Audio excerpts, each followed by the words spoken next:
Thank you so much. I just walked on stage and I got clapped. That's really very kind. Thank you so much for coming this evening, and welcome to this conversation about climate and the arts. It's the second in a series that's being organised by Regional Arts WA, and also thank you to the City of Albany for their support of this event too. I haven't met most of you before. My name is Meri, and I am an interviewer and a broadcaster. I do some stuff still on RTRFM irregularly. And I am the founder of a group, a network called WA Climate Leaders, which came from this incredible opportunity that I had about 5 years ago, literally the weekend before we all went into the first lockdown for the pandemic, where I managed to bring Christiana Figueres, who is the chief architect of the Paris Climate Agreement, to Perth. And it sort of just completely changed my focus of the kind of work that I do, and I try as much as possible now to be in and convene conversations about climate and environment. So I'm really, really pleased to be here this evening. Very happy to be on this Mudich Menang Nunga Buja for the first time in a very long time.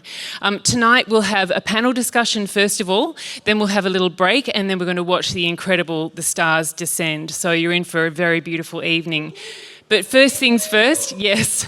But first things first, I'd like to invite Menang Naju Elder Auntie Carol Pettersen to welcome us to country.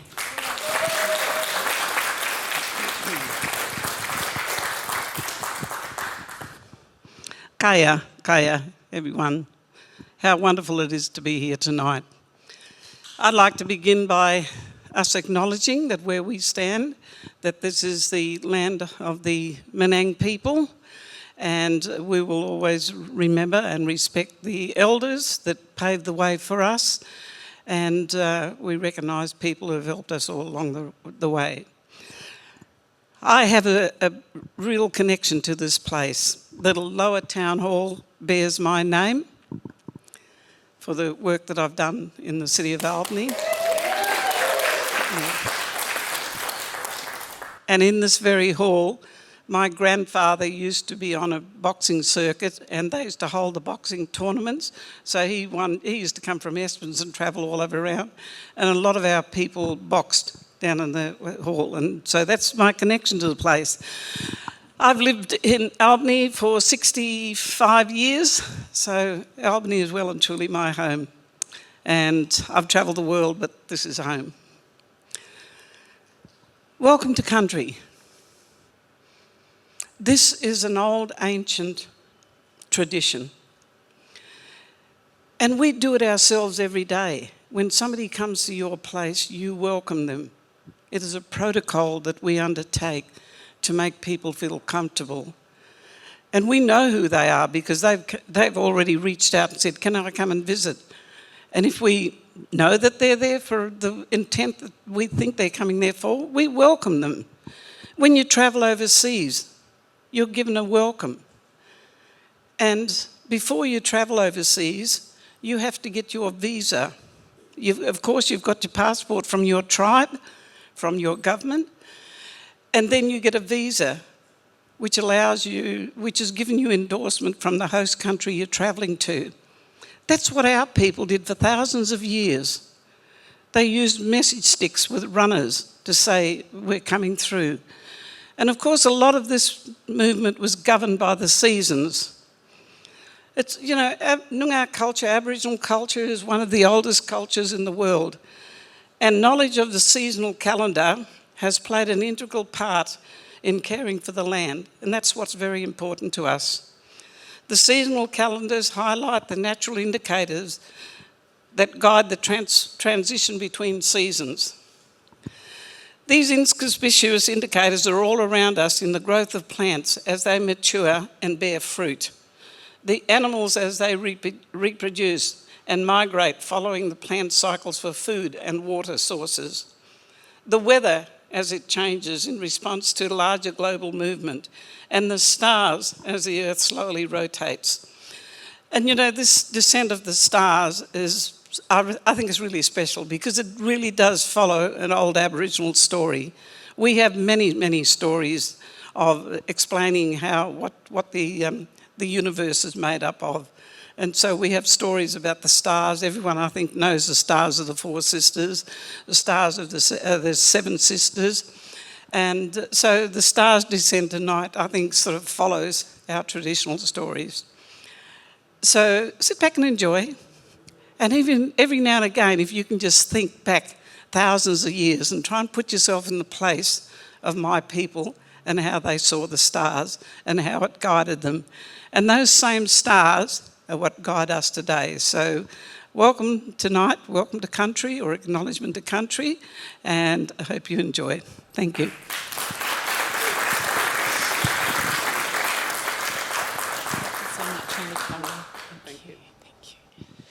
Thank you so much for that beautiful welcome to country, Auntie Carol.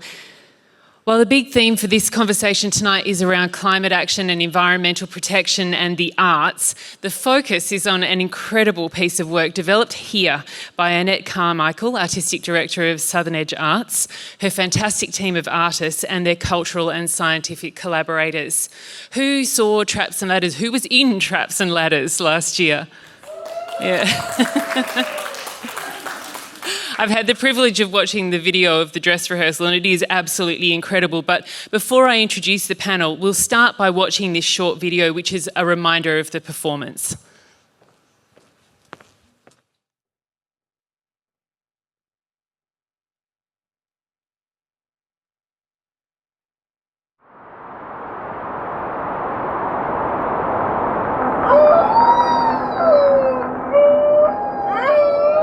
This show really came about in response to research that we had done at Southern Edge Arts around the key things that young people are concerned about. There's a huge amount of climate anxiety in young people. And as a youth organisation, we wanted to create performance works that help address that. And that's what this show, Traps and Ladders, is about. It's about climate hope. So there's the Dreamtime story of the creation of Green Island, which is right behind us, and the history and restoration of seagrass in the Oyster Harbour. Us as the seagrass to come on, and then we die, and then we come back to life. It teaches young people through the process of making the show that this is a real live example of when people come together, they can bring about really positive change. This place, Nearich, Oyster Harbour, it was in a terrible state in the 80s. 90% of the seagrass had died, the fish populations were decimated. People came together, Menang leaders, farmers, Oyster Harbour catchment groups, scientists, and through that combined effort, they were able to improve the water quality, replant seagrass, and 2 years ago, salmon returned for the first time. It's just been such an incredible experience, just for all of us young people down here. It's just the most incredible opportunity. Something that our culture, our Noongar people and Aboriginal people have done for generations and generations is to dance and perform and ritualise our culture through dance. It creates that opportunity to share this place through music and dance, and I think that's what it's all about. I didn't know the Dreamtime story of Green Island before this. It's quite a beautiful story of creation, I think, and it's important to know the dreaming and creation stories of the Noongar butcher that we're on. So how do we turn our ideas from a story into a visual masterpiece? A whole lot of experience and a whole lot of trial and error, and let the best ideas really shine through. The performance creates a really, really good atmosphere to dream and think about things. Some of the sound effects that we've used takes you back to place and reinforces the mythology. These performers, they should be congratulated, and the whole program is really quite exciting. So yeah, they're outstanding. The best thing about the performance probably would be working with everyone else. I just feel like we're such a great team. Look how gorgeous this is. Are we not so lucky to live here? It's a bit challenging, it's pretty cold, but it's just so beautiful and so inspiring to have such a backdrop. This is a story about hope, and we're doing it for young people. Yeah.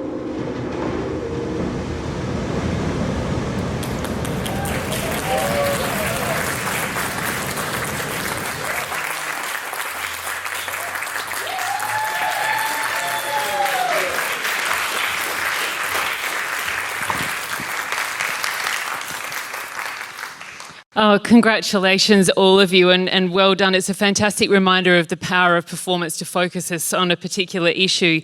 It's my absolute pleasure to welcome tonight Annette Carmichael, CEO of Southern Edge Arts, and CEO of Oyster Harbour Catchment Group, Bruce Radys. In the centre, Southern Edge Arts teaching artist and cast member Jackson Burrell, and then aerialists and cast members of Traps and Ladders, Meg Furphey and Tahlee Grinter. Please welcome them.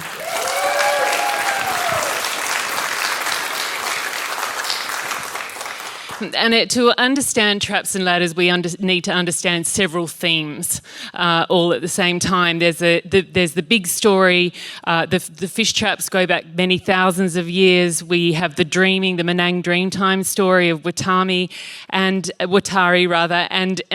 also then the very modern impact of human civilization on this place over the last 199 years. So I'll ask you first to speak about the elements. You spoke about them briefly in the video, but to go a little bit deeper into what you brought together in this work. Well, thank you, Auntie, for talking about country and the stars and welcoming us here, and Arnie also talking about time and those thousands and thousands of years. And so as artists creating story now in this country, it comes from that long time of stories. And so we started very carefully and going to the site and speaking to Harley Quinn was a really key collaborator, sharing stories. We started there, and then we had massive brainstorming sessions with everyone about fish and seagrass and listening to all the incredible scientific stories. So it was a real melting pot of inspirations. But the key reason, as I mentioned there, was looking at the mental health concerns that were coming through in the research for young people here in Albany. All the community research and surveys are showing that young people are really concerned about their mental health, and climate change is a key part of that. So we just wanted to play our little part in talking about hopeful stories. Thank you. I definitely want to go back to the mental health issues shortly, but Bruce, I'll just go to you on this and talk about what you've brought to this, because have you ever been involved in an artistic production before?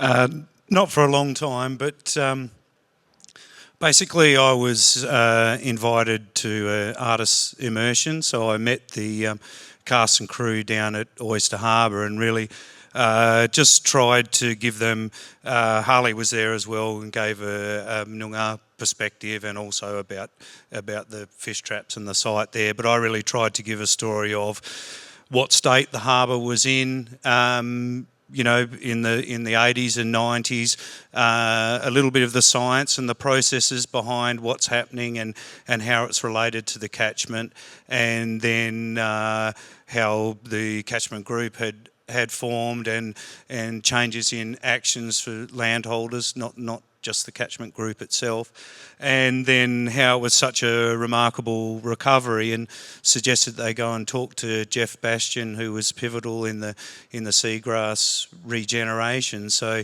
yeah, just trying to give them the background to sort of develop the story about the harbour.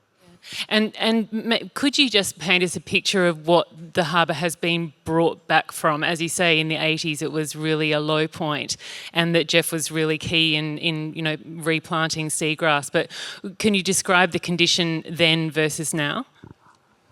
Well, the harbour was basically in a shocking state. The seagrass had basically been smothered. Just the nutrients coming in, they break down, and as they break down, all the oxygen's removed from the water. So if we look at now, it's just kind of like good timing that say, as Jeff was working on the technique of doing the seagrass regeneration, at that same time the water quality started to improve. We say elsewhere in the world they might be trying to regenerate the seagrass because there's declining water quality, whereas in this situation the water quality was getting better. So to the stage where, Jeff's original plots, they started to grow out, and now the whole eastern side, the seagrass is naturally regenerating. So we're back, seagrass levels are back to where they were in the 1960s. So it's really a world-class example of environmental regeneration. It really is an extraordinary story, thank you. Jackson, the scale of this work is something that really has impacted you as a performer, and the collaboration. What's it been like for you thinking about bringing all these big stories together? I think it's just a beautiful opportunity to work with people, in this place where we belong, where we have a sense of belonging, and you can be involved in a level of impact, like local impact that you see here. You make connections with Bruce and with, elders and people who are all invested in the same, interest of, and the same effort to make a difference in the environment and the well-being of the people here and of the land here.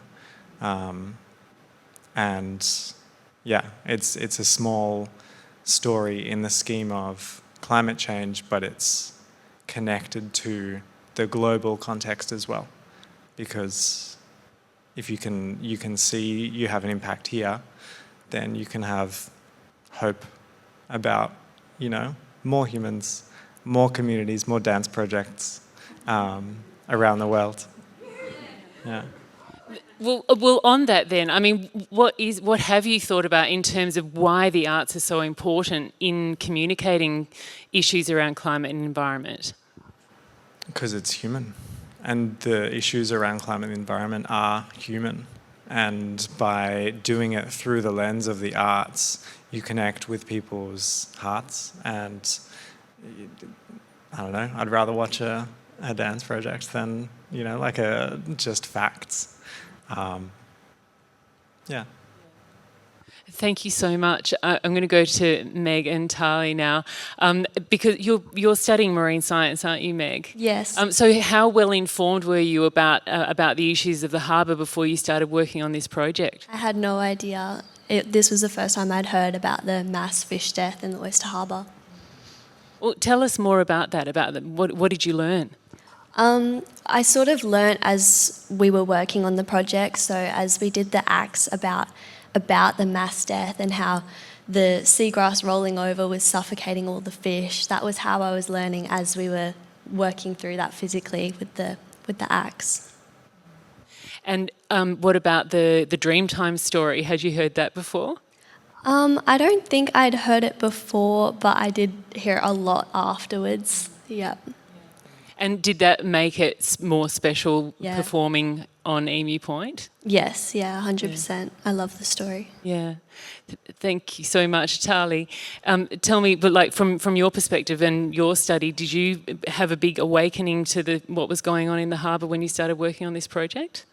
I did have some awareness of it because I do biology and we studied that a little bit, but I didn't know how extreme and how the actual full impact it had on Oyster Harbour. Yeah. I want to stay with you both for a moment because part of the main driver of this work is obviously around climate hope, and I'd really love you to give us some insights into what your sense is of how young people are feeling about climate change and what they can do about it. Shall we stay with you for a sec, Tahlee? Yeah. Yeah, I think there's definitely some fear around climate change, not only for our generation, but for our kids and then for our grandkids' generation, and the lack of care that politics and older people, not you guys obviously, but older people have, and yeah. How do you feel about it? Yeah, I'm definitely a bit worried.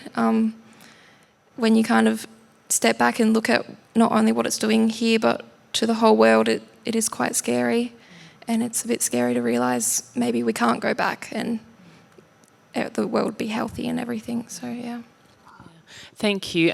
Meg, I know we were talking about the fact that there was huge rain here, a couple of weeks ago now, that your place got flooded and that you were really quite shocked. You didn't even think it was susceptible to that. Yeah. So we had no idea that our house could flood, but it did. And that rain was really unusual for this time of year especially, yeah. Yeah, I was reading it was 126 millimetres in one day. Yeah. Yeah, an extraordinary rain event. Yeah. So how do you sort of cope with your concerns about climate personally? How do you think about it? I try to just do the little things that I can every single day, like, I don't know, even about like all the pollution and stuff, just using less plastic, just any little things that I can do. And also just trying to stay positive, because when you look into it, it is quite daunting how bad it is getting, and that in a decade or so the effects may not be reversible, and that is scary. So just staying positive, thinking about the good things that people are doing, like this show. And do you have conversations with your friends and peers around climate stuff, or do you feel like there's a lot of varied views on the risk and how sort of important it is in people's minds? There's definitely varied views. There's people who have no idea what's going on, and there's people that care quite a lot. So I do have discussions with my friends, but they're never like fully informed. I feel like there's a lot of misinformation on social media and stuff, a lot of over-exaggeration about things. So I do have those discussions, but yeah, different to the person. It can be hard work sometimes deciding whether you're going to have the conversation or not.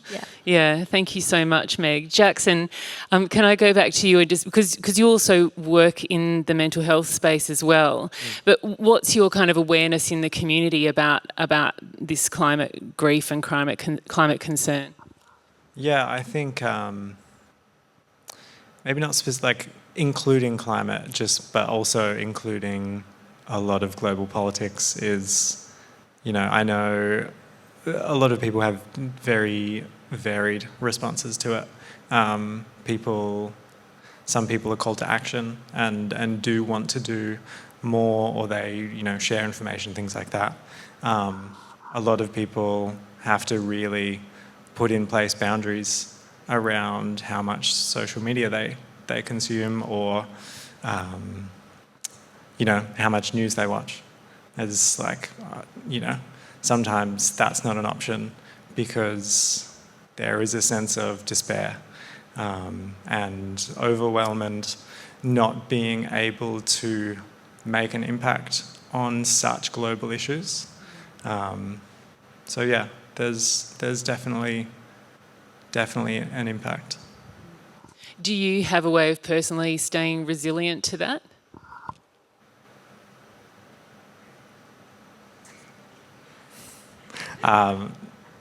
I do. I don't watch the news, so I guess I put a boundary in place around that. But I do also invest time and energy into connections and into you know, local groups that are doing a bit of work around, you know, making a positive impact in the local environment here, whether that be on the ground, you know, like in Burrell, you know, doing cleanups, beach cleanups, things like that, or yeah, creative projects as well, because that's where you can tap into hope and, you know, a lot more emotion instead of just the sort of factual, you know, response that can feel quite overwhelming. Thank you so much. Bruce, that leads me to you, because talking about purpose, because obviously what you're doing is very purposeful every single day and directly related to the impacts of you know, human activity on the land. But I wanted to remind you of a story that you were telling me about how you were at a community meeting and it got you thinking about what the Oyster Harbour Catchment Group could be doing to assist with mental health, people who are suffering from mental health issues. Can you tell us that story? Oh, well, yeah, I was just thinking we were at a funding provider held an event recently where they sort of announced some funding where they were supporting a number of community groups, and there was, I can't get all the names right, but there was the Salvation Army, there was youth support groups, there was people working with depression and people that were homeless, and you know, and we were there as Oyster Harbour. We received some money, and everyone was talking about what they were doing, and they were talking about all these issues, and I was talking about these endangered animals and things like that, and I thought, well, these other people, they're doing a great job, but they kind of are dealing with the symptoms of almost a bit like a sick society. They're dealing with the symptoms, and I thought, oh, those people that they see, you know, is there a role there if they were somehow involved in the environment or empowered or could take part in some of those things, that how that could have really positive effects, mental health benefits. Yeah, I mean, you look at the Friends of the Prongerup Range, that, you know, they all seem pretty happy together.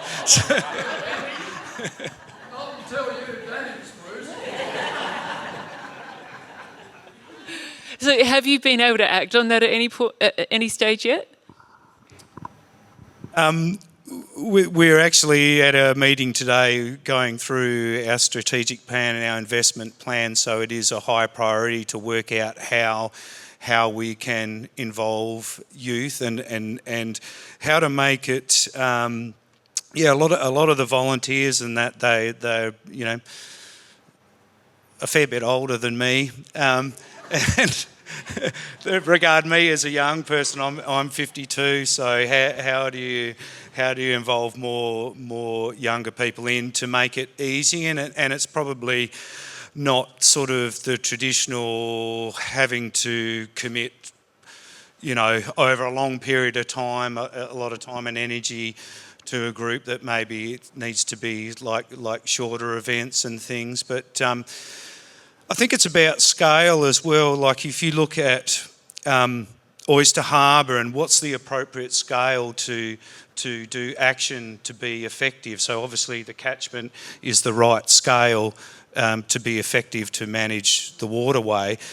Climate change, you know, that's really hard. How do you do the scale? Should be a worldwide scale. Well, it's just that's pretty difficult. So I think you have to go back to where you can have impact in your local community. So that's probably smaller groups doing stuff, and maybe working with local government as well, where you can see more changes. But yeah, doing things in smaller groups rather than doing it on your own, and then those smaller groups can build and join together for a common purpose. Yeah.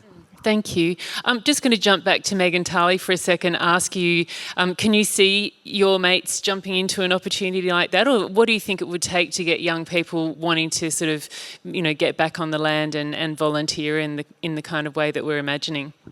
I think people would get involved, like young people, if it was like a fun thing that you could do with your friends and all get involved together and really work towards a common goal with a project like that. Tahlee? Yeah, I definitely agree. I think if it's something fun and something that you guys all enjoy, it's definitely something young people would do, yeah. So it's not that kind of sense of disengagement that I think we imagine all young people are feeling, that they wouldn't want to get involved in something like that. You think they'd be pretty enthusiastic. Oh, that's awesome. Thank you. Annette, I want to go to you because your work, like the broad scope of your work, addresses mental health over and over again, and you're also very connected into environmental stories. So I'm really interested in your kind of backstory, because often people who really care about climate and the environment have had a pivotal moment, and I wondered whether you'd had one or whether you've always been like that. Thank you. That's a surprise question. I grew up in Port Hedland, and my parents are here, and we would go camping all the time. So I just grew up in the natural world, and I think moving and then sort of jump forward many years, moving down to Denmark was really a pivotal moment for me.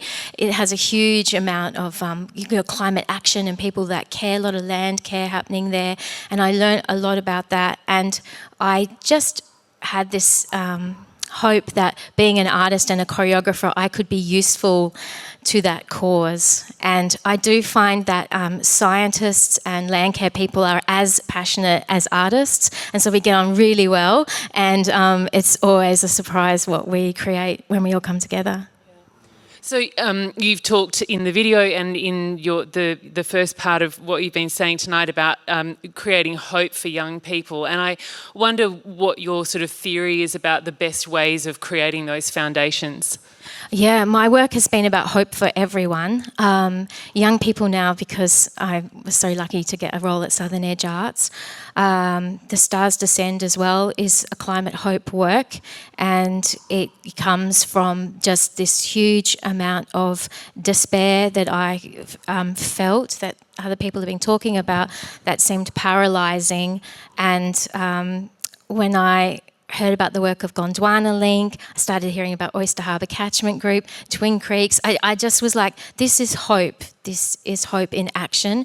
And if there can be community projects, small and large, that connect people to that work, and they can live inside it through dancing, through circus, through the making of art, they will feel it. And then they will build networks around that so that they too can take action, because I think sometimes we don't know what to do and we aren't connected with groups that do know what to do, so the arts can create that pathway. So much, thank you. Let's talk about building traps and ladders now. I want to go back firstly to you, Annette, and ask you more about the consultation with Harley Coyne, and particularly because we haven't really talked about the Dreamtime story that is part of this work. Can you catch us up on the consultation and what you learned? Yeah, actually we were really careful. The Dreamtime story is not part of Traps and Ladders, but it starts at the end of that story, because we didn't have, we didn't have the permissions and the protocols to care for the legend of Watari and the creation story. So really we were learning about it, and then Traps and Ladders starts from the end of that story moving forward in the sense of imagination. The cultural protocols for this work and for Stars Descend is around being very, very careful to exclude traditional material that we don't have authority or the deep knowledge to care for. And that was the approach here. But still, as Auntie says, it can't help but come through. Like the stories are in the country that you're making the work on, and the country speaks, and somehow they find their way into what you make in spirit. Yeah. And so when you had gathered all of the threads of what you thought Traps and Ladders might be, how did you distill the narrative in the way that you did for the final production? Oh, well, I mean, it was the whole team. So Cassie Turner's here. I really want to acknowledge her as being one of the lead artists and the creative team. And Campbell Creswick and Mand Markey. So there's a whole team. And we did it all together with the performers as well. And I can't really remember. It's magic. I don't know. Jackson might remember how we did it. Lots of pieces of paper on the ground, I think. Well, maybe I'll ask Jackson, since you've... Thanks for the handball, Annette. Yeah, I think you said before about... You said the word brainstorming. I think in the beginning it was a lot of just every idea, a lot of brainstorming, pulling in inspiration from Harley Coyne, from Bruce, from going down to site and spending time there and talking about... what the state of Oyster Harbour was and where it is now, and yeah, the lived experience of like climate change for young people, for older people, and pulling all of that together and putting into piece of paper on the floor, and then I think it was like mapping them out into little groups, and then We did do the crazy thing, like there's a bird, a fish and seagrass on stage, so we weren't human. The only human in it was Harley when he played the tapping sticks. We were the natural world. So it was a more than human approach philosophically. Yeah. And was that an idea that came to you in the process, or did it seem obvious right from the start?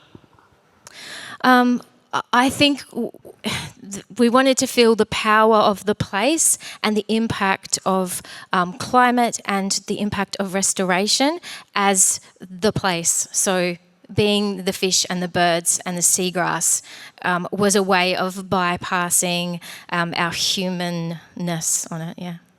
Thank you. Jackson, I will go back and ask you about your role as a cormorant then. What did the cormorant represent in the story?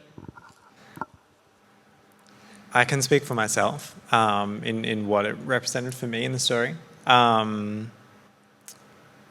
think for me it showed, it existed before the drama of the story of the death and the rebirth and the sort of healing of the land. It existed before that, the cormorant, and the land existed before that, and there were elements of the land that existed before that, and then it continued to exist after too. So it was a little bit of an antagonist, but it wasn't anything to overcome. It's a part of the complex ecosystem and the complex situation that we have with climate change, where there is no true good or evil. There are just different actors, and different actors are playing a different part and all sort of navigating each other. Yeah. Thank you. Meg, you were a fish.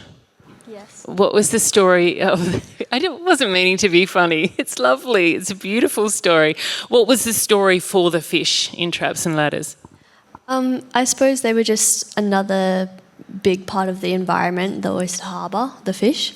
My favourite part probably about performing as a fish was how we were always together, and when they all started to die off, we all died together. And it was, as the aerialists, it was really, really fun to all work together through those acts. You could really see it as a school of fish. Yeah, there was so much going on stage. It was incredible. And Tahlee, you were seagrass. Yep. And what was the story for seagrass in Traps and Ladders? It was mostly about the mass death of them and how the water became anoxic. The seagrass couldn't breathe, we suffocated. It was just the journey of living to the mass death and then to regeneration again. And yeah. I remember when we were talking previously that there was a conversation about the kind of vastness of the scale of the story, and yet a lot of how it was expressed was to do with very small movements, and how you spent a lot of time working on that. Can you tell us more about that experience? Oh, well, for the seagrass, it was definitely a lot of movement in our fingers and just little movements with our poi, which was, just like an add-on to our seagrassiness. And then, for the fish, it was definitely a lot different. It was great. Annette sort of would talk us through how to express one of the acts, like say we were regenerating and coming back to life. We would do a bit of a session with Annette, and she would teach us the small ways to express what we were trying to portray, and that was really, really helpful. And definitely a lot of finger movements and stuff, but yeah. Annette, can you add to that, what you invested in that? Yeah, there was a lot of weird rolling around on the floor, I remember, and a few people were like, what is this?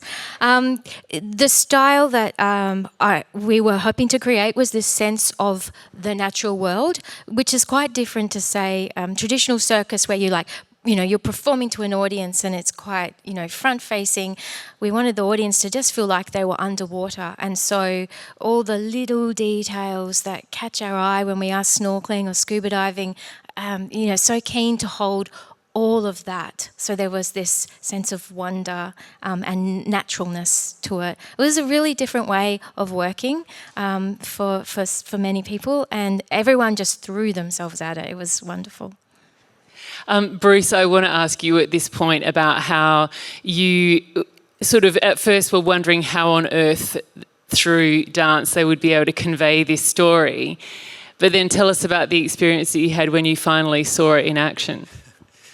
Well, to be honest, I just couldn't imagine how they would express this story, you know, that normally is written in a journal article or something like that. And I thought, how on earth are they going to represent all of this and the nutrients in the water and what's going on? And you know, I'm thinking in my own mind, they're going to have to build this whole stage thing, and you know, the seagrass is going to have to be up on the sides and all that, and you know, the mud along the bottom and then more mud and things like that. So, you know, I was kind of thinking in a physical sense, and I thought, what are they?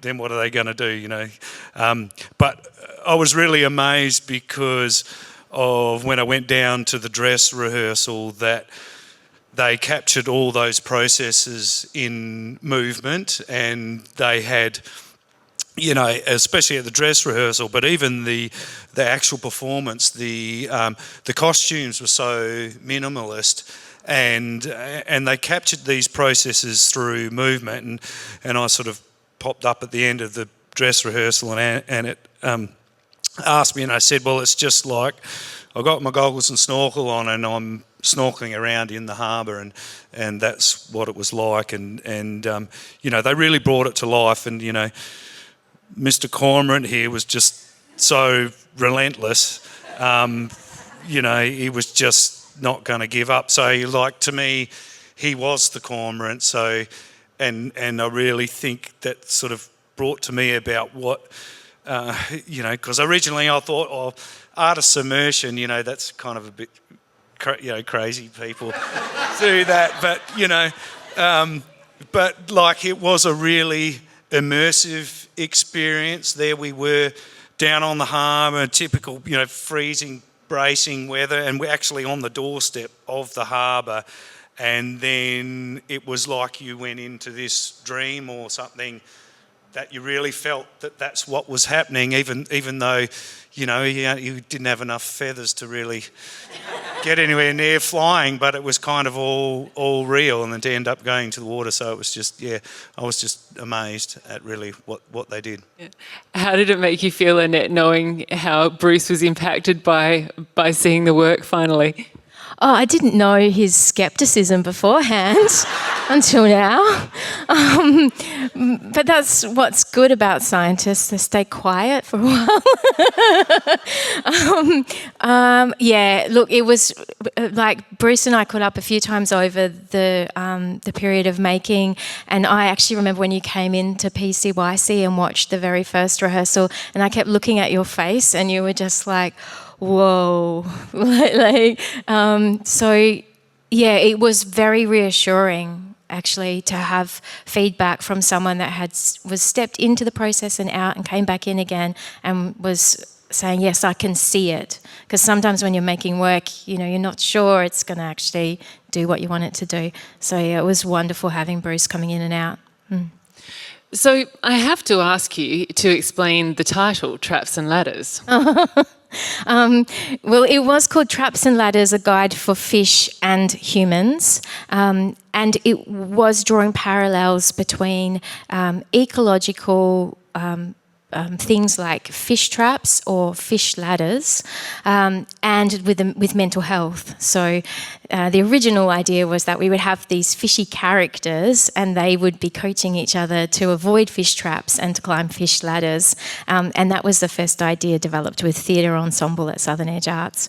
But as we kind of went on, it became more abstracted and became about the natural world more intensely, yeah.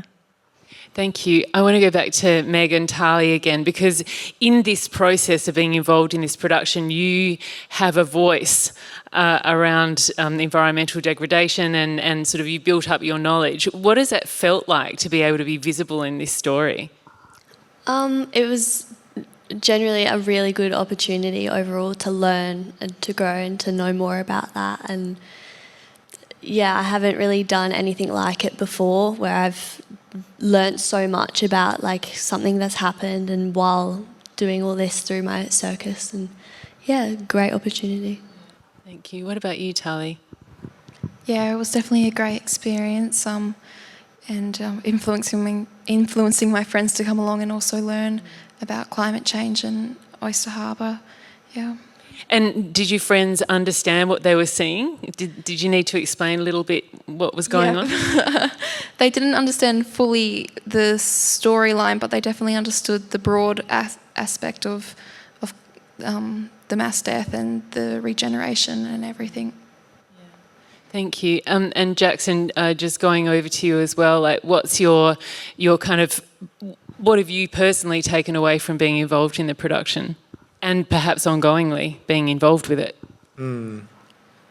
I don't think I had thought of myself or us individually or so personally about us as being a part of the voice around climate change and the impact that it can have and the hope and the despair and all of that. And I think that's a really beautiful thing, is to be able to look at what skill sets you have and how you show up in the world and who you are as a person, and see that in those capacities and in those positions you do have a voice about these larger issues. And whether it's a voice to your family, in a small setting, or something bigger like to the community of Albany or the Great Southern, that's a really beautiful thing. So I think that's what I'm taking away from this. Thank you. Annette, I'll go back to you on this, because I'm really interested now to hear from all of you about how you think the conversation is going more broadly. Because the research showed that young people were feeling despair and sadness and worry about climate and environmental issues. So what do we need to change, and how are things at the moment? Things are getting worse. So the research, there was just a report came out last week around concerns, young people's concerns around their mental health, the mental health of their friends, how they're faring. It's getting worse. I think we need to keep going, obviously, to keep going around climate action, restoration and protection of what we can still do. And it needs to be amplified much louder. So the arts definitely, and artists have a huge part to play in this, because they have so much power in drawing people's attention to important issues and to what's happening around communities. And I especially think community engaged art, like what we do at Southern Edge Arts, like the Stars Descend, has a way of staying with people. So it's got to get bigger, and we've got to move faster. Yeah, exactly. And you're right about the arts really having an important role to play, because often it's like a translation of, all of the bits of information we have that people can't quite make sense of or are overwhelmed by, that can, through story, show a future. I mean, and I would even throw Tim Winton's latest book, Juice, into that, of like painting a narrative that people could actually wrap their heads around if they don't do something. Thank you for that. Bruce, what would you say about how the conversation's going in the region about actually looking at the impacts of climate change and environmental degradation and what we need to be doing about it? I think we need to remember that climate change is just a part of overall environmental management. So you probably can't, there's no point moaning about things that you can't change the whole world, in yourself. But there's a couple of things, there's small things that you can do as an individual that can provide an example to others. So it might be related to your energy use, how you use transportation, air conditioning, things like that, that can rub off on others and might make you feel better, and also about get out in the environment as well and enjoy the beautiful environment that we have, because that provides the inspiration. That's good for your mental health and your physical health as well,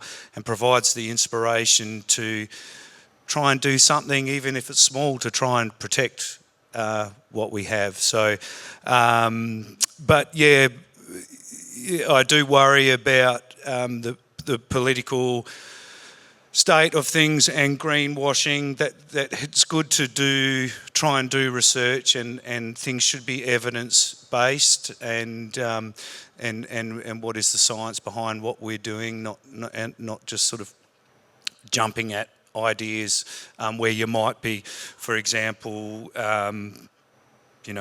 talking about carbon and being so over-focused about carbon, which, we've got to do these renewable mining projects that, because we've got to support the renewable energy industry, and therefore we're going to go and do more mining, which we're going to use more fuels and things like that to do that. So, I mean, you have to keep things in perspective of what you have control of.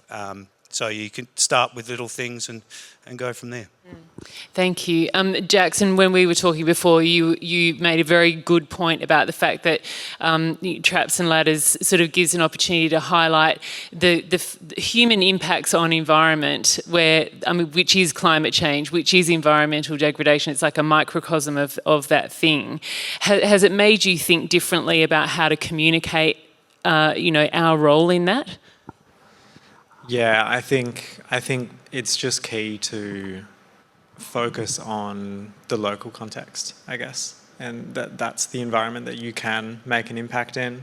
That's where you can draw on the local community, build community around what can you do here and now, and that is where hope can spark, and that is how you can move from paralysis, as was mentioned before, to action and to mobilising. That's better then for the environment and for our mental health along the way.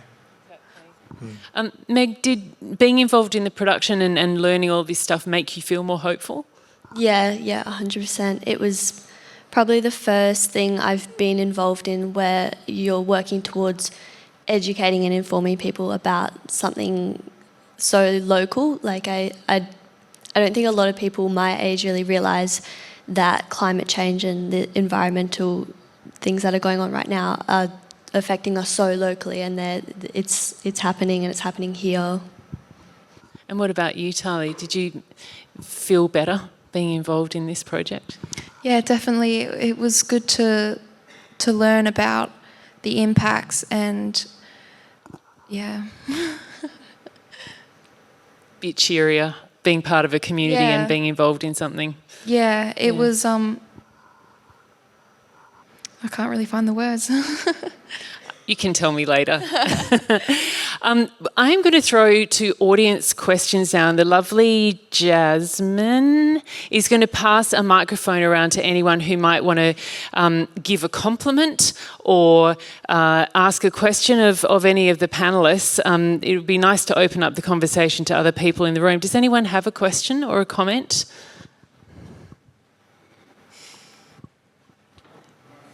Yes. What's going to be your next project?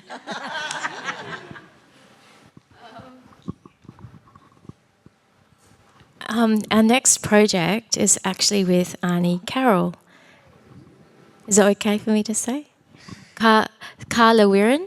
It's about fire spirit, and it's going to be for 2026, and it's about how important fire inside us is to preserve us through times of incredible change, with a real focus on Manaing and Noongar experiences of colonisation.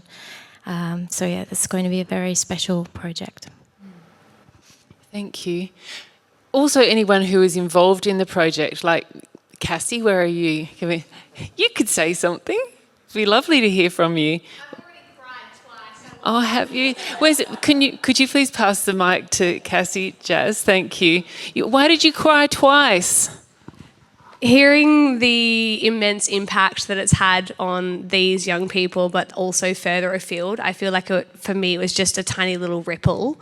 Professionally, personally, all of those little things just went a little plop and then it's gone woof. And it's been a long time and I've created a whole lot of things since then. So to be drawn back into that world is just so special. And I feel pride a lot, very deeply, and sometimes it weeps out my eyes.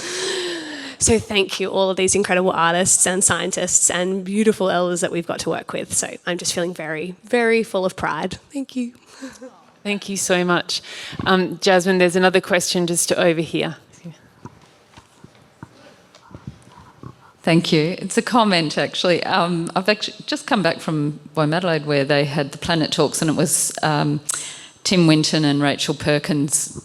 So I'm assuming you might have heard that. I didn't, but I'm only familiar with his new work, yeah. And the topic was storytelling to save the planet, and I'd just encourage anyone to listen to it because it was really fantastic. And one of the sort of final quotes that they said was what kinds of new stories we need to tell, and Tim Winton's response was the true economy is in country, land, water, earth and air. So thank you guys, you're totally on the right track. Well done, according to Tim. And what's really interesting about that book too is that it's generated so much conversation even without, it's a 528-page book. Not many people might actually read the whole thing, but it's generated a huge amount of conversation, and that's the power of artistic works like this, is that you might not understand every component of it, but you go away and talk about it, and it's a kind of a third party to a conversation. So it is an amazing component for us now. Who else has got a question? Yes, back over here, Jazz, thank you so much. Got you running everywhere. It's not so much a question as a huge compliment. I'm really delighted to see this beautiful work and this collaboration. For me personally, it's extremely intergenerational. So Cassandra's grandmother was one of the first instigators with the Oyster Harbour Catchment group, working closely with the Noongar community, providing hope, working with our scientists. So all of everyone who is involved in this project, it's an absolute credit to all of you who were involved, building on the past, looking forward and providing hope for the future. So just a giant congratulations.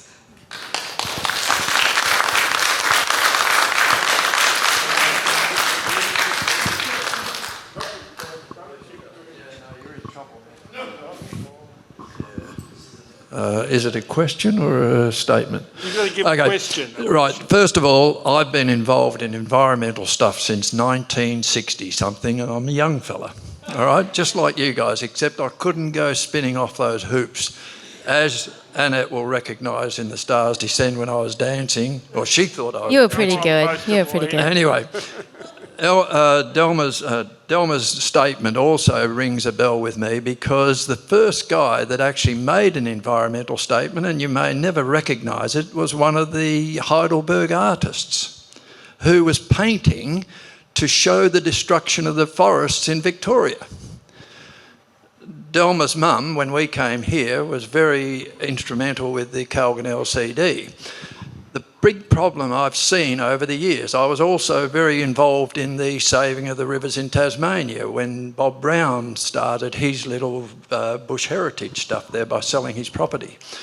The interesting thing is, the one thing that we don't ever seem to talk about, and I'm speaking as a geologist now, and Bruce, you'll recognise that. As a geologist, climate change has happened for millenniums. Climate change is not the problem, it is the rapidity that it's happening at. It's never been seen before. Climate change will happen. And one of the problems is population growth. Yeah? You can't get rid of climate change with the population growth we've going. The dinosaurs ate themselves out of extinction, the ammonites did it, the trilobites did it. You go through history, I'm talking geological, I'm not talking about my lifespan. So, well, I couldn't talk about my lifespan, it's too short. Anyway, but one of the things that always gets me with these discussions, which I've been involved in since the 1960s, is the fact that we talk about climate change. That's inevitable. It is the rapidity with which it's happening. Can we survive as a race on this earth with that happening? Past history shows no. So well, what we have some of that in our hands, though. The difference is now that that's human-induced climate change. So that's the reason for the frequency and intensity of the weather events. It's human-induced because of the population growth. Population growth is the biggest problem. We keep breeding the way we are, we're going to have to destroy more and more of the environment. Yeah? There's no way out of that. But, however, what we need to do is slow that change down, and that's where we should be dealing with, is slowing that change down to a level, because we're already destroying species, and we will continue doing that if we keep populating. Thank you so much. I've got a question right behind. Oh, two questions right behind. It's actually probably more of a statement, and I work with Bruce and as part of Southern Edge Arts as well. To see science and art come together is a way that we're going to be able to tell stories into the future, and, you know, climate change is part of the whole crisis that we're facing, but we need to find ways to express these stories that can be shared with a broader audience, because we're always talking to the converted, and by presenting art we can spread the message a bit further. I'd love to see more production with that science background, and Annette is doing a marvellous job bringing those two together, and yeah, I'd certainly support more of that. Thank you very much. As a visitor, I'd like to thank you all for this fantastic work, and I'm looking forward to the film coming up afterwards. I'm a restoration ecologist, and I'm thrilled to see this meeting of talent and mind around this question. To the gentleman who was talking about population just now, I would add that per capita consumption is off the charts as well, and we need to examine our behaviors and our use of technology in addition to population growth. And this event that you're talking about and the work that you're doing is brilliant in communicating to people about these complexities and the possibility to change our attitudes and our behaviors towards non-human nature and see if we can change direction. Thank you so much. No more compliments? I could say I'm fishing for compliments, but that would be a pun. Your scarf's very nice. Thank you. You've done a really I love your outfit. You've done a really good job. I would love to ask you, though, before we do take a break, Annette, is about what your plans are for Traps and Ladders. Yes, so this is kind of breaking news. The way Traps and Ladders was made was that it would become a tourable work, and that it would be a real catalyst for talking about water quality and seagrass restoration in other communities. And so we are identifying those communities in regional Western Australia, and I've been looking at like the seagrass research and report to identify those places, and we will be approaching them around creating a new version of Traps and Ladders and their communities in the coming years. So we hope to do Traps and Ladders many times over the next 3 years. It's incredible also because in that kind of outreach, you build an identity for this region around being environmentally minded and being, on the leading edge of this kind of work. So it really is very impactful. I'd love, before we take our break, just to ask each of you about just a final reflection on the work and your involvement in it. Maybe, Tahlee, I'll start with you first. Is there anything else that you wanted to be able to say about what this has meant to you? Just being able to express myself like as a young person, and just showing what Albany has to offer, like our beautiful land and what it's gone through and how it's improved because of what we've done to improve it. Traps and Ladders was a very different show to anything that I've done before, in a good way. It was a really different way of training for it and the way we put it together, and it was really enjoyable, and working with different people, and it was a great experience, and educating people and showing people Albany, like Tahlee said, was great. Jackson? I think I found the process of stepping into something bigger than myself, to tackle an issue myself, really empowering, because suddenly I was not on my own, but we had this whole little community connected to this bigger community that was trying to achieve something, trying to express or metabolize or process something, some feeling, an experience, or the situation that we're in. And that's really magical. Bruce, what's it meant to you to be involved in Traps and Ladders? Well, for me personally, it's been a great honour, but as part of our group, we're just so pleased to have someone sort of telling the story of an area where we're working in. But I think also really for these young people and all of the people involved in the production is realising what an important role you have to play. So there's some climate hope and environmental hope in that already you're playing a role in spreading the message, and if we could just spread that message, if we could get landholders and general people just to tread a bit more lightly on the planet, we'd be getting somewhere. Thank you.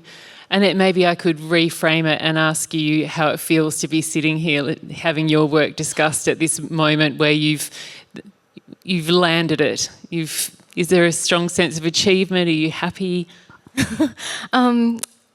This work is very special to me, Traps and Ladders, because the environment that it was made in. I came into Southern Edge Arts at the beginning of last year after having a rest from doing The Stars Descend, and this has been the easiest, most joyous creative experience of my career, and that is because of the team and the young people and the Albany community as well, how they come together and find ways of moving forward together. And it's just been such an easy, beautiful experience. So it's very shared for me. I don't feel like this is a personal accolade. It's Southern Edge Arts and this great community of Albany.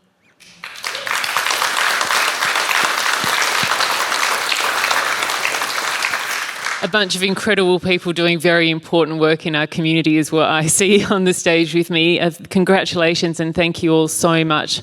Please thank Annette Carmichael, Bruce Radys, Jackson Bennell, Meg Furphey and Tahlee Grinter.